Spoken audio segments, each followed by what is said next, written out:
the seemingly ordinary woman in front of him. In fact, she is a peerless master. She can kill flies on the stake with just one move. The woman's name is Drizzle, is the first killer of the assassination group. Dark Stone, her water-cutting sword technique is superb. Even if she faces many experts besieging, she can handle it easily.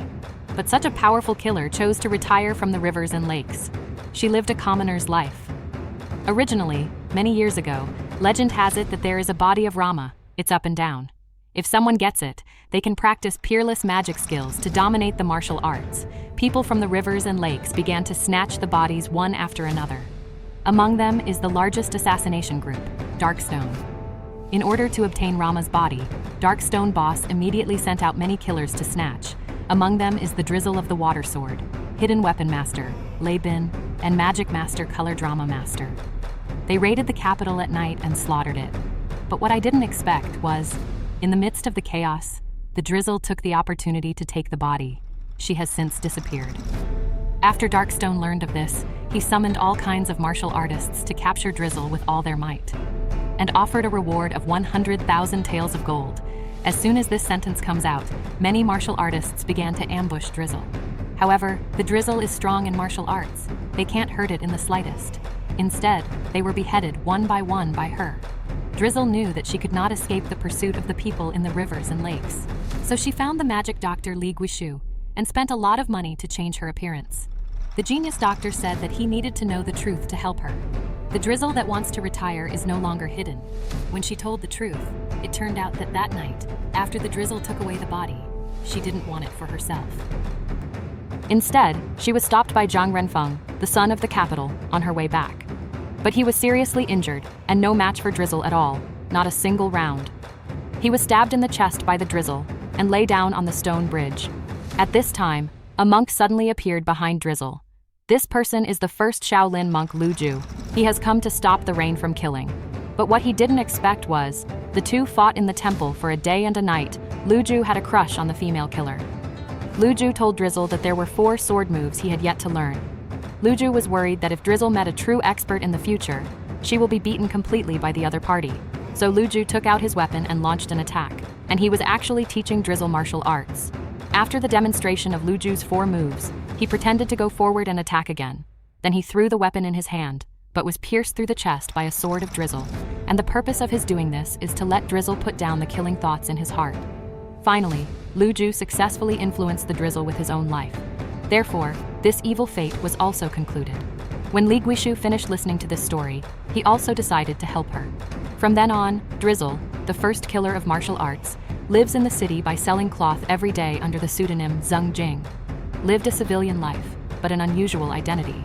After all, it was doomed to be unstable.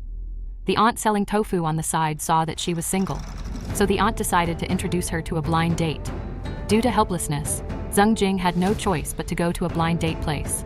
But the pork seller Ju, there is also Lao Zhou, who sells bamboo shoots, and Old Su punting. It made Zheng Jing have a headache after seeing it. Fortunately, the last guy can suppress the audience. His name is Zhang Asheng. It's a delivery man. He specializes in helping people run errands to earn extra money, but he didn't earn much every day. It is not easy for him to marry a wife. Fortunately, he is more flexible. When he passed by the booth that day, suddenly it began to rain heavily. He immediately ran to help Zheng Jing clean up the stall. From then on, as long as it rains, he will appear. After a long time, Zheng Jing also had a good impression of him. But in order to test whether Zhang Asheng knew martial arts, so she paid Lao Ju, who killed pigs, to punch Zhang Asheng 3 times. But what Zheng Jing didn't expect was, although Zhang Asheng was beaten with bruises, he would still come to help clean up the booth. This also doubled Zheng Jing's affection for him. After her many observations of Zhang Asheng, Zheng Jing also confirmed that he was a person who could be entrusted with life. But she looked at Zhang Asheng's delay in confessing to herself. So she's ready to take the initiative. For Zhang Asheng, being able to marry Zheng Jing was also his lifelong wish. That's it. They were married in the presence of the crowd. In the blink of an eye, half a year passed. Their life was also happy and fulfilling. However, the good times did not last long. That day, when the couple came to the bank to exchange money, suddenly a group of robbers broke in. They killed the guards in a few strokes. But Zheng Jing used to be a killer in the rivers and lakes. How could she be disrupted by such a small scene? So she pretended to pass out. Just as the robbers were killing everyone one by one, Zhang Yisheng stood up staggeringly to protect his wife. He stood up. Seeing that her husband was about to be beheaded by the robbers, Zhang Jing had to get up and fight back, so her husband got away with it. But in order not to expose herself, Zhang Jing deliberately did not use a sword. But even so, she can also beat this group of robbers to pieces. But now she doesn't want to kill anymore. She just poked him blind. Then she left the bank with her husband. When they got home, they didn't say a word. Zhang Jing didn't know how to explain it to her husband. But at this time, Jiang Asheng seemed to see the dilemma of his wife. So he got up quickly to appease his wife. But what Zhang Jing never expected was, because she deliberately abandoned the sword and didn't use it, she exposed her true identity. Soon, the Dark Stone boss found the robber. The boss asked the robber to demonstrate the process of being captured on the spot. And blinding moves, the boss just glanced at it. He then confirmed that this person was the one who had escaped from the organization. So the boss ordered his subordinates to send out the signal flare immediately. He called back 3 of his greatest killers. Among them are the conjurers, hidden weapon master Lei Bin, and newcomer Ye Jianqing. The next day, when Zhang Jing came out of the stall, she saw the Thunder Soldier appear on the roof not far away. Zhang Jing panicked in an instant. She immediately chased after him. She was afraid that something bad would happen to her husband. When she rushed home, but I saw 3 black stones on the table. Then the husband came back. She quickly hid the black stone behind her. But Zhang Jing knew that what should come would come eventually. So at night, she secretly lit the candle that had been drugged in advance. After her husband passed out, she put him to bed and tucked him in. She herself flew up and took off the water-cutting sword that had been hidden in the beam for a long time. Then she opened the door and waited for the division to arrive. And sure enough, the 3 masters of Darkstone soon arrived at her house. Now she has long changed her appearance. This also made Lei Bin unable to recognize her. Ye Jianqing couldn't believe it. The woman in front of her was mending her shoes. We'll be the first killer ever. So he drew his sword and attacked Zhang Jing. Unexpectedly, not only did she not hurt the other party in the slightest, on the contrary, she was slapped by Zhang Jing. Just as they drew their swords, their boss, Wheel King, came over. According to the rules of the Darkstone organization, there is only one way for Zhang Jing to betray the organization. But Wheel King didn't do that. Instead, he gave her a quid pro quo. In order to live in peace with her husband, Zhang Jing had no choice but to agree to the boss's request. Then she went to the mountain. She took out the body that had been buried under the tombstone. On the way home, she didn't forget to buy a bean skin that her husband liked to eat. Then he went to the tea house to join them. And Ye Jianqing couldn't figure it out. The once fearsome female killer would be willing to be a commoner for her husband. So she secretly observed Jiang Asheng's every move. But he found that he was reluctant to buy even the cheapest bean skins. In addition to brushing the horse's back every day, he is shoveling horse manure. What puzzled her the most was, Jiang bought a whetstone. But to prove that all men are the same, so she took advantage of Zhang Jing to go out. She went to his house alone. She wanted to seduce Jiang Asheng with a beauty trick, but what Ye Jianqing never expected was, although Jiang Asheng may seem useless on the surface, but his feelings for Zhang Jing were faithful. Then Asheng picked up the clothes on the ground. Then he ran out of the house and shouted, "Come and see, everyone!" After hearing this, Ye Jianqing panicked instantly. She hurriedly got up and fled over the wall, the other side. According to the countermeasures discussed by the previous few people, Zhang Jing, she went to the bank to join the playwright. They just wait to reap the benefits of the fishermen. The 2 parties being traded are Zhang Dajin, the boss of Tongbao Bank, and Zi Qing of the Kongtong School. Although Zi Qing's swordsmanship was superb, but he was ruthless. Zhang Dajin was dying. The Kongtong sect only used the lower body to fake the corpse, just deceive Zhang Dajin's real body. Then, they both made a big shot. They started a fierce fight. And Zhang Dajin was also stabbed to death by a sword. Seeing the large number of people on the other side, the master wanted to cover the disciples' evacuation. Unexpectedly, she was stabbed through the chest by the female disciple behind her. This shows that, in the face of interests, all kindness is worthless. The woman immediately fled with the body. Seeing this, the drama master hurriedly chased after him. After a short run, when the woman sees the colorful playwright, she refuses to give up. She was going to give it her all. But she is no match for a colorist at all. She died on the spot before she could defeat him. When Zhang Jing arrived, the playwright also put half of the body in the bag. But the unexpected thing is, the drama master chose to betray the organization. He wanted the body as his own. Also at this time, the master of hidden weapons, Lei Bin, and their boss also rushed over. The playwright not only wanted the body, She also instigated Zhang Jing and Lei Bin to work together to kill their boss. As soon as he finished speaking, Zhang Jing took the sword back. She didn't want to join the fight. She just wants to live in peace with her husband. Then she slowly put down the body she was carrying. It means that there will be no more connection with Darkstone in the future. And just as Zhang Jing wanted to leave, but she was stopped by Ye Jianqing. Ye Jianqing had long wanted to compete with Zhang Jing, but she was no match for Zhang Jing. After a few moves, she was beaten by Zhang Jing and lost step by step. At this moment, the playwright drew his weapon and launched an attack. His two swords were still burning with thick flames. And on the other side of this moment, Ye Jianqing also launched an attack on Zhang Jing again. But Lei Bin, who stood by the side, did not take action for a long time. Lei Bin finally chose to stand on the boss's side. He first used flying needles to shoot down the drama artist who wanted to escape. Then he turned around and drew out his two swords to kill Zhang Jing. He attacked from a distance with flying needles. There are two swords close by, although the recruitment is lethal and vicious. But Zhang Jing was not at a disadvantage at all. However, on the side of the playwright, he is not a match for the boss at all. The ending is also predictable. The badly injured playwright also tried to use the stunt fairy rope to escape. Little did he know that the boss had already seen through his tricks. The sword picked him off and killed him on the spot. After solving the drama master's old turd, he looked at Zhang Jing. He attacked Zhang Jing, and the truth is, just as their boss said. After a few rounds, he fought Zhang Jing without any strength to fight back. In the end, even the water-piercing sword was knocked to the ground by him. Zhang Jing knew that she was not the boss's opponent.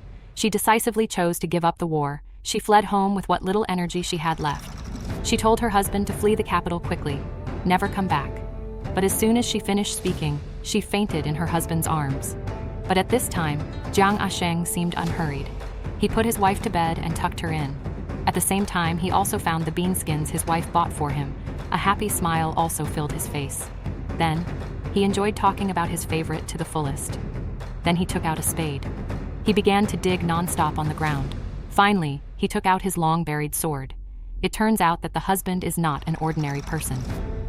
Looking at the rusted iron sword, Lei Bin and Ye Jianqing couldn't help laughing. Jiang Asheng didn't say any more nonsense. He carefully polished his iron sword. But at this time, Lei Bin was obviously a little impatient. Jiang Asheng sharpened his iron sword. He also pointed out the weakness of the flying needle. Lei Bin instantly felt unprecedented fear. As the grinding speed gets faster and faster, the sound became more and more harsh. At the same time, the atmosphere in the house became tense.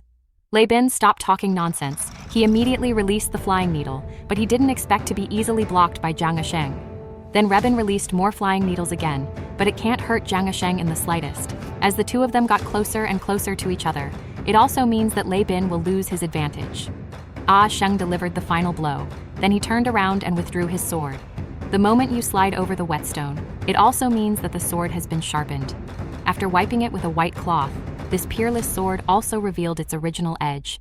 Jiang Asheng's eyes were also filled with killing intent. Seeing this situation, Lei Bin did not dare to neglect it all.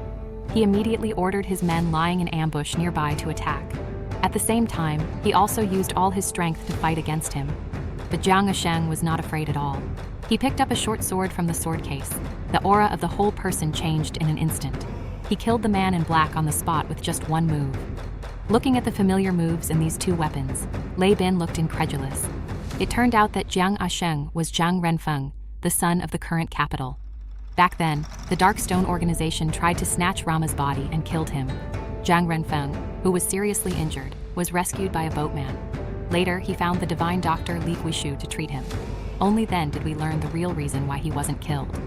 In this way, under the medical skills of the ingenious hands, he managed to transform his own appearance. From then on, the pseudonym was Jiang Asheng. He wanted to avenge himself. Jiang Asheng launched the attack first. Although Lei Bin resisted with all his strength, he was still wounded by Jiang Asheng's sword. Ye Jianqing also joined the battlefield when he saw this situation. Unexpectedly, she was beaten by Jiang Asheng in a few strokes and was powerless to fight back. Even if Ye Jianqing and Lei Bin joined forces, in front of Jiang Asheng, they were no match either. They were beaten and beaten back, invincible. Ye Jianqing immediately shifted the target. She swung her long sword and stabbed Zhang Jing on the bed. Fortunately, Jiang Asheng responded in time. He blocked the fatal blow, then he knocked Ye Jianqing to the ground with one move. At this moment, Lei Bing took the opportunity to launch an attack. Seeing this, Zhang Asheng quickly dodged sideways, and then he picked up the wooden stool and threw it over. It's a pity. Lei Bin, even the last flying needle, was easily dodged by Zhang Asheng. Then Zhang Asheng stabbed Lei Bin in the chest with a backhand. Ye Jianqing saw that the situation was over. She immediately threw the water sword in her hand at Zhang Jing on the bed. Then she wanted to take the opportunity to jump out of the window and escape. Unexpectedly, she was still scratched by the sword thrown by Zhang Asheng when Zhang Asheng turned to look at Lei Bin, but he has long since disappeared. Lei Bin dragged his seriously injured body back home. He only wanted to see his wife and children again before he died. He saw the noodles his wife had left for him on the table. He endured the pain and slowly tasted it. Little do they know that rivers of blood have already flowed beneath their feet, the other side. The injured Ye Jianqing fled back to the eldest's house. While the Wheel King was healing his wounds, their skin was touching. Hormones explode in an instant, and Ye Jianqing is also a person of temperament. She held King Wheel Turner in her arms, feeling his warmth, when suddenly she uncovered a shocking secret. It turns out that the Wheel King has been a eunuch since he was 12 years old. His greatest wish was to become a man again. To this end, he created the Darkstone organization. He searched the rivers and lakes for Rama's body. Rumor has it that Rama voluntarily purified himself to practice martial arts, but there was not a single part of his body. So the Wheel King concluded, he only needs to learn the martial arts of Rama. He can make himself majestic again. And the reason why he saved Ye Jianqing, he wanted to become a man and take Ye Jianqing away. However, Ye Jianqing's words broke the Wheel King's heart. Ye Jianqing killed her husband before because he couldn't do it. Unexpectedly, this sentence stung the heart of the Wheel King. He immediately took action to subdue Ye Jianqing. They took her out into the wild and buried her alive. At night, Zhang Jing finally woke up. She learned that her husband, Ah Sheng, had gone to Yunhe Temple. She hurried over, and Zhang Asheng also told Zhang Jing the truth. Zhang Jing knew she was ashamed of Zhang Asheng. She was stabbed to death by Zhang Asheng without complaint. But before Zhang Asheng took action, she wanted to know one thing. She asked Zhang Asheng if he had ever truly loved her. At this moment, Ah Sheng hesitated. Even if he was with Zhang Jing for revenge, but they got along bit by bit, how could Zhang Asheng not love him? In addition, Zhang Jing would rather expose her identity than protect her. Zhang Asheng found it difficult to start for a while, so he chose to let Zhang Jing go, Qi Liang. Zhang Jing drew out her sword. After some fighting, Zhang Asheng also posed for death. Once Lu Ju died under Zhang Jing's sword, she wouldn't let that happen again. So Zhang Jing set it in place, then she put a pill into Ah Sheng's mouth. Let his qi be gone, like a corpse. Originally, Zhang Jing worried that Ah Sheng was no match for Wheel King, so she decided to face it for her husband. Soon after, the Wheel King came to Yunhe Temple. He saw that Zhang Asheng had no breath. He thought it was Zhang Jing who killed Zhang Asheng, so he went straight to Rama's body. Zhang Jing mocked him in every way. The boss pulled his sword out of the machine, and Zhang Jing was seriously injured. After a few moves, he was knocked to the ground. Wheel King then launched an offensive again. In the face of this pressing sword, Zhang Jing could only dodge the sword. But after a while, she was still knocked to the ground. She looked at Zhang Asheng lying on the ground. Zhang Jing knew she couldn't fall, so she drew her sword and stabbed at the Wheel King again. But his moves were all taught by Wheel King. Even the water-piercing sword was taken back from its scabbard. In a trance, Zhang Jing remembered what the Landmaster said. When the Wheel King taught her the water sword, 4 moves were missing. At the same time, he also made up these 4 moves. So Zhang Jing drew Zhang Asheng's sword. She stabbed at the Wheel King again, and played exactly according to the moves Lu Ju taught her. Soon the Wheel King fell into a disadvantage. He looked at Zhang Jing in disbelief. But before he came to his senses, Zhang Jing stabbed again. In the end, Zhang Jing completely defeated the Wheel King. There is no dark stone Wheel King in the world. But Zhang Jing was also seriously injured. Zhang Jing came to Zhang Asheng with strong pain. She would like to be transformed into a stone bridge, 500 years of wind and rain. But I begged Zhang Asheng to pass by this bridge. Although Zhang Asheng has no key, but he could hear Zhang Jing's words. Zhang Jing also told Zhang Asheng she converted all her money into gold. It was placed under a brick. Zhang Asheng can take this money to marry a wife and live a good life. After saying that, she fainted. One morning, Zhang Asheng woke up. He immediately rushed to Zhang Jing. Seeing that there is still a faint breath, Zhang Asheng finally breathed a sigh of relief. And Zhang Jing was willing to use her life to help Zhang Asheng take revenge. This move also allowed Zhang Asheng to completely put down his hatred. Finally, he carried Zhang Jing home.